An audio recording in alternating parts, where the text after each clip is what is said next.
Assalamualaikum warahmatullahi wabarakatuh. Perkenalkan, saya Rizka Evi Mauli, dosen tetap pada program studi D3 Analis Kesehatan Universitas Nur Huda Mustafa.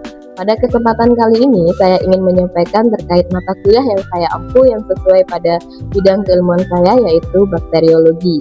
Pada mata kuliah ini ditujukan untuk mahasiswa D3 Analis Kesehatan semester 2 dengan kode mata kuliah AK308 yang terdiri dari 2 bobot SKS, terdiri atas 1 SKS teori dan 1 SKS praktikum.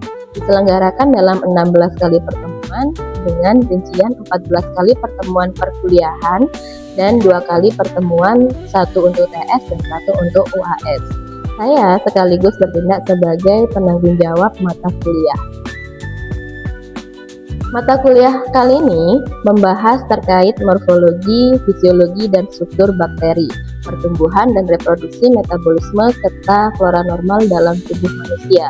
Tidak hanya itu, mata kuliah ini juga membahas penggolongan bakteri berdasarkan pewarnaan gram, proses sterilisasi, desinfeksi sebagai teknik pewarnaan bakteri, serta konsep biakan murni pada bakteri. Pada bagian akhir mata kuliah, mahasiswa juga dibekali kemampuan mengenali bakteri patogen gram positif dan gram negatif beserta cara mengidentifikasinya melalui praktikum, yaitu uji biokimia, uji gula-gula, hingga memahami pemanfaatan bakteri non-patogen dalam dunia medis. Mata kuliah ini merupakan fondasi bagi seluruh mata kuliah bakteriologi lanjutan. Karena itu, penekanan saya bukan pada hafalan bakteri, melainkan pada penugasan teknik dasar laboratorium yang benar sejak awal. Adapun capaian lulusan atau CPL Prodi yang dibebankan pada mata kuliah ini mencakup ranah sikap, yaitu internalisasi nilai norma dan etika akademik, pelaksanaan praktikum sesuai kode etik TLM atau laboratorium medis, serta penerapan 6 nilai NHM, yaitu integritas, customer oriented, disiplin, loyalitas, kerjasama, dan visioner. Selanjutnya, ranah keterampilan umum, yaitu kemampuan menyusun laporan sesuai kaidah dan prosedur baku, serta kemampuan untuk meningkatkan kapasitas pembelajaran secara mandiri. Kemudian ranah keterampilan khusus, yaitu kemampuan mempersiapkan, memilih, dan menggunakan serta memelihara alat-alat laboratorium. Dan yang terakhir, ranah penguasaan pengetahuan, yaitu penguasaan filosofi, paradigma, dan teori dasar pemeriksaan laboratorium medis, yang kesemuanya tertuang dalam RPS yang telah divalidasi oleh Ketua Program Studi dan gugus penjamin mutu dari Prodi. Pertama, mahasiswa menguasai teori yang terkait dengan pemeriksaan laboratorium medis. Yang kedua, mahasiswa mampu melakukan pemeriksaan laboratorium medis yang terdiri dari pra-analitik, analitik, dan pasca-analitik menggunakan instrumen sederhana maupun otomatis secara terampil sesuai prosedur pemeriksaan untuk menghasilkan informasi diagnostik yang tepat. 3. Mahasiswa mampu bekerja sama dengan tim menyusun laporan pemeriksaan hasil yang valid kepada pihak yang berwenang serta mendokumentasikan dan menjaga kerahasiaan informasi sesuai kode etik profesi. 3 komponen utama dalam proses pembelajaran mata kuliah ini yaitu delivery, interaction, dan assessment. Pada delivery, saya memberikan materi serta RPS yang dapat diunduh langsung oleh mahasiswa melalui sistem pembelajaran daring institusi, yaitu MyCampus, serta presentasi interaktif yang dilakukan secara tatap muka. Khusus untuk praktikum, sesuai prosedur didahului dengan teknik dan yang sudah disertai SOP yang dapat diakses mahasiswa melalui pemindaan QR Code di laboratorium. Materi saya didukung dengan media pembelajaran berupa video prosedur, atlas morfologi bakteri, kuis interaktif, serta media visual. Yang kedua adalah interaction, di mana pada mata kuliah ini melibatkan komunikasi dua arah antar dosen dan mahasiswa, berupa diskusi, tanya jawab, kerja kelompok dalam kooperatif dan kolaboratif learning, diskusi kelompok kecil atau SGD, pendampingan langsung di meja kerja laboratorium, serta refleksi bersama di akhir setiap pertemuan. Dan yang terakhir yaitu assessment. Sistem penilaian yang saya lakukan mencakup asesmen formatif untuk penilaian proses, meliputi aktivitas partisipatif dengan bobot 25%, hasil proyek 30%, serta kuis bobot 5%. Selanjutnya asesmen sumatif berupa ujian tengah semester masing-masing 20%. Referensi yang saya gunakan berupa buku referensi karya ahli seperti mikrobiologi kedokteran oleh Jawed, bakteriologi medis karya Irianto, mikrobiologi and introduction karya Turtora, dan beberapa artikel hasil penelitian saya sendiri yang memiliki nilai keterbaruan agar mahasiswa mampu mengikuti perkembangan ilmu pengetahuan dan teknologi masa kini. Baik, berikut adalah video proses pembelajaran mata kuliah bakteriologi dengan materi pada pertemuan pertama, yaitu struktur dan morfologi. Mari kita simak.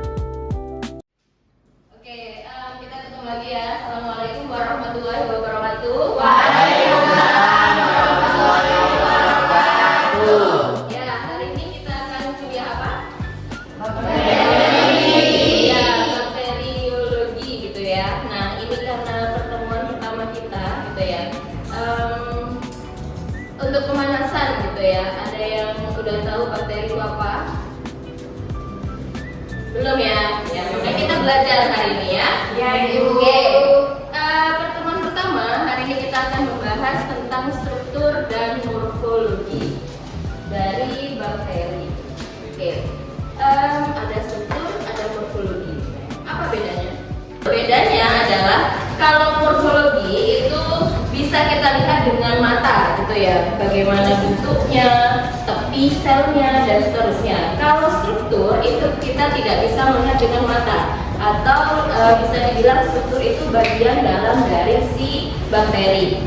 Bisa dipahami? Bisa. Nah, ini di sini ada gambar bakteri gitu ya. Jadi ada 1, 2, 3, 4, 5 gitu ya. Ada 5 struktur dan morfologi yang pasti dimiliki oleh si bakteri gitu ya. Oke, kita mulai dari yang pertama di sini ya. Setiap bakteri memiliki inti sel dan membran sel. Jadi semua bakteri apapun itu jenisnya, mereka pasti punya yang namanya inti dan membran sel. Bisa dipahami? Bisa. Kemudian yang kedua, bentuk dari bakteri ini bervariasi. Ada yang bulat, ada yang batam, ada yang seperti koma, ada yang seperti spiral dan seterusnya. Nah, kalau ibu tanya, yang tersaji di sini gambarnya gambar apa ya? Batang. Oke, batang ya. Oke, kemudian yang ketiga, beberapa dilengkapi dengan alat gerak yaitu flagel ataupun silia. Karena clue-nya beberapa berarti artinya apa? Jadi beberapa bakteri punya alat gerak berupa silia dan flagel. Apa bedanya nanti di slide selanjutnya gitu ya. Oke. Kemudian ada susunan unit sel yang terdiri dari 2 macam sebagai penggolongan yang nantinya disebut gram positif dan gram negatif. Jadi kalau disimpulkan gitu ya, bakteri tadi punya apa di sini? Inti sel. Dan di sini paham? Paham. Oke. Kemudian susunan selnya digolongkan dalam prokariotik. Apa itu prokariotik?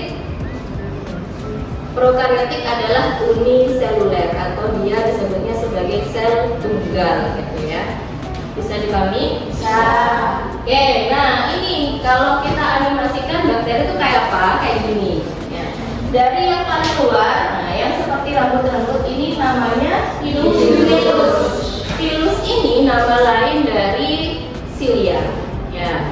Oke, kemudian nah yang paling panjang ini apa? Jadi pilus dan flagel ini fungsinya sebagai alat gerak dari si bakteri. Paham? Paham. Oke. Kemudian kita masuk agak dalam. Nah, ini yang warnanya biru toska gitu ya. Ini ada kapsul. Kapsul tadi di struktur dan morfologi nggak ada ya. Nah, itu artinya gimana? Tidak semua bakteri memiliki kapsul. Oke. Kemudian bagian dalam dari kapsul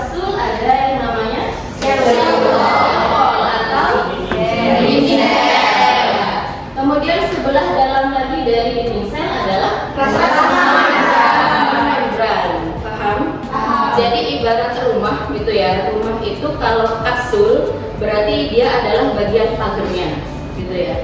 Kemudian kalau itu dinding sel berarti itu bagian pintu masuknya. Nah, kalau membran sel itu bagian tirainya, gordennya, gitu ya. Bisa dipahami? Bisa. Oke.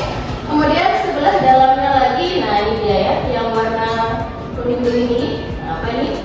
Sitoplasma. Sitoplasma itu adalah cairan sel. Konsistensinya dia semi solid atau semi solid? Ya. Jadi kalau kalian membayangkan sitoplasma itu kayak apa ya? Dia kayak puding, atau puding ya, goder-goder gitu ya. Nah kemudian bintik-bintik bulatnya ini adalah jadi kalau kalian beli puding gitu ya, pakai topping misis gitu. Nah, misisnya tuh ibaratnya adalah sebuah bintik. Paham? Oke. Kemudian, nah sebelah dalam lagi, nah ini yang bulat-bulat belum ter. Nah, ini adalah atau DNA atau inti sel. Nah, bentukan ini yang menyebabkan dia disebut sebagai prokaryotik. Kenapa Bu? Karena inti selnya nggak ada selaputnya. Ya, ibaratnya kalau kalian beli nggak dikasih kresek. Jadi kalian pegang di satu tangan, gitu ya. Tetap bergerombol, tapi dia nggak pakai kresek atau tidak ada membrannya. Bisa dipahami? Oke, paham ya? Kita coba. Siapa yang bisa jawab nomor 2 itu apa? Ya, Nania? Flagel. Oke. Siapa yang bisa jawab nomor 4 ini apa? Ini yang kecil ini. Apa?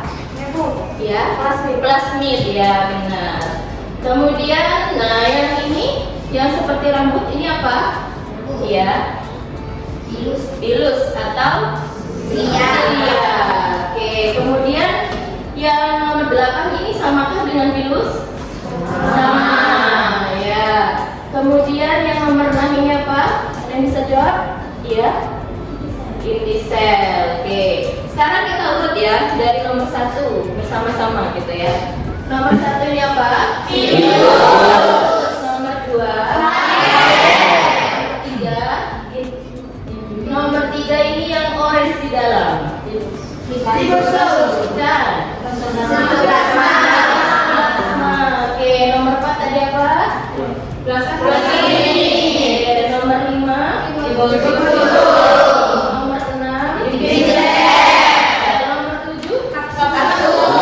nomor 8 nomor 9 yang garis merah ini nomor 9. Membran sel. Oke, paham? Yang kalian tebak-tebak ini dia adalah struktur dari bakteri. Bisa dipahami? Bisa. Oke, jadi kalau bisa disimpulkan gitu ya, susunan sel atau struktur sel dari bakteri itu pasti ada membran, sitoplasma, dinding sel, flagel. Nah ini selektif gitu ya, hanya beberapa. Ini juga selektif hanya beberapa, ada nukleoid, ada kromosom, ribosom, endospora juga oksi gitu ya. Paham? Paham. Oke, sekarang kita masuk ke morfologi, yaitu bentuk dari bakteri. Tadi ada apa aja secara garis besar bentuknya?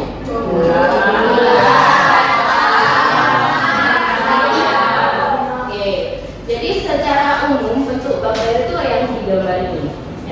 Ada fokus berbulat, ada vibrio dia seperti koma, ada bacillus yaitu batang, ada spirillum dan spiroset. Bedanya adalah lekukannya gitu ya. Kalau spiroset lekukannya lebih lebar ya. Kalau yang spirillum dia lebih lebar. Oke. Nah, dari gambar utama atau bakteri morfologi ini nanti dia ada penyesuaian gitu ya. Jadi kadang kita melihat di bawah mikroskop itu tidak selalu bulatnya bulat sempurna gitu ya. Oke, jadi misal ini bacillus gitu ya. Dia biasanya bacillus, tapi bisa saja dia nanti jadinya Fucobacillus. Jadi dia kalau dibilang bulat tidak bulat, dibilang bacil juga tidak bacil, maka jatuhnya sebagai sebagai Lactobacillus. Yang basil yang di mana Bu? Yang ini bawahnya. Kelihatan ya bedanya ya. Ya, kemudian ada fusiform. Jadi dia basicnya dari Bacillus, tapi bagian ujungnya dia menyempit. Gitu ya. Sehingga tampaknya adalah seperti lancip. Paham? Oke. Kemudian ada fokus gitu ya. Kalau fokus karena dia bulat, ya pasti dia bulat gitu ya, terlihatnya di bawah mikroskop. Tapi kadang bulat itu kita sebutnya bermacam-macam gitu ya. Ada disebutnya diplofokus ketika dua bulatan itu menjadi satu. Oke, kemudian ada tetra ketika empat bulatan menjadi satu. Kemudian ada streptococcus gitu ya, ketika bulatan tadi menyusun dalam susunan yang seperti rantai gitu ya. Kemudian kalau staphylococcus, nah ini susunannya seperti anggur. Paham? Oke. Nah, kalau yang Diclobacillus gitu ya. Nah, Diclobacillus itu disebutnya ketika Bacillus tadi jejernya hanya dua dan jejernya itu ke samping. Kalau bertumpuk dia bukan Diclobacillus. Sebutnya apa kalau bertumpuk? Tetap namanya adalah Bacillus. Paham? Oke, kemudian alat gerak tadi kita kenal ada silia, ada flagel. Bedanya apa? Kalau kalian ingat-ingat bentuknya tadi bedanya apa? Yang pertama yang jelas adalah ukuran. Ya, kalau silia dia lebih pendek, kalau flagel dia lebih panjang. Oke. Kemudian yang kedua adalah jumlahnya. Ya, kalau di silia dia jumlahnya lebih banyak. Kalau di flagel dia lebih sedikit. Ya, oke. Nah, kalau di silia gitu ya, dia itu letaknya menyebar ke seluruh permukaan dari sel bakteri. Tapi kalau flagel dia hanya tersebar di satu atau dua sisi. Paham? Nah, ini dia ya. Jadi karena dia kalau flagel itu hanya menyebar di satu atau dua sisi, akhirnya flagel itu punya jenis-jenis gitu ya, bermacam-macam. Kalau yang ini monotrichus, nah ini sesuai dengan jumlah dari si flagelnya gitu ya. Kalau mono berarti dia hanya satu. Kalau lopotrichus dia lebih dari satu di dua sisi. Kalau ambitrichus dia satu di dua sisi. Kalau yang mono satu di satu sisi. Kalau perintrichus ya dia banyak dan ada di dua sisi. Hukumnya flagel itu tidak mungkin menyebar ke seluruh permukaan dari si bakteri. Kenapa Bu ini seperti dia ada di seluruh permukaan gitu ya? Karena gambarnya dua dimensi.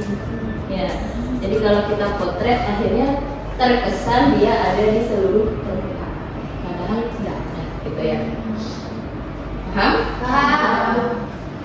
Oke. Karena itu materi hari ini, kita sudah belajar struktur dan morfologi dari bakteri. Apakah ada yang mau ditanyakan?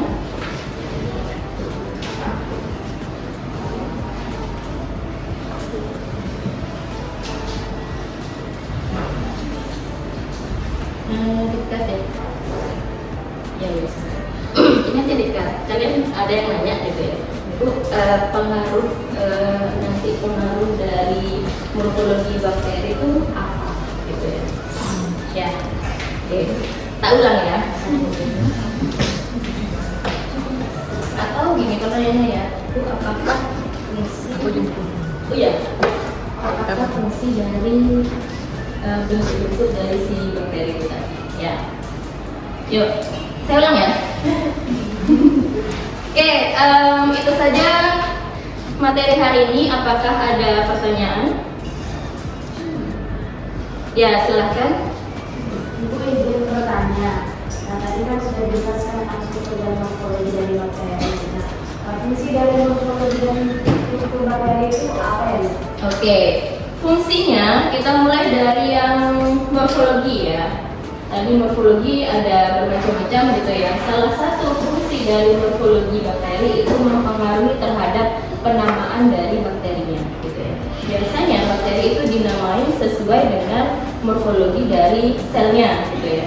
Misal kita ambil Staphylococcus gitu ya, nanti akan ada bakteri yang namanya Staphylococcus aureus.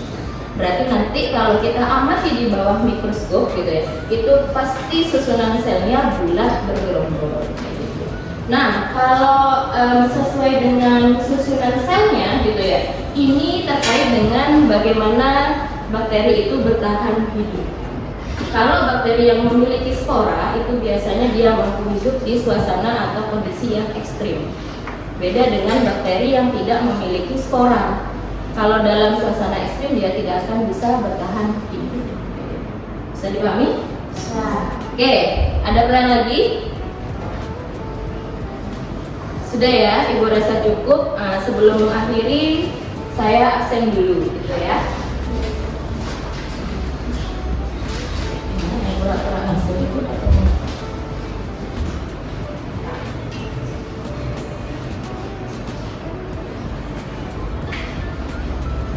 saya panggil nama random gitu ya. Absen pertama Sukma Ayu. Oke, absen kedua Nur Aini ada. Absen ketiga Laili ada. Absen keempat Novenda ada. Absen 5 Alif ada. Absen ke-6 Aisyah ada. Absen ke-7 Aisyah ada. Ya, oke. Absen 8 Devi ada. Absen 9 Azel ada. Oke, sudah ya? Masuk semua? Oke, kalau sudah tidak ada pertanyaan, izin Ibu tutup ya. Minggu depan kita akan belajar terkait bagaimana bakteri itu bertumbuh gitu ya.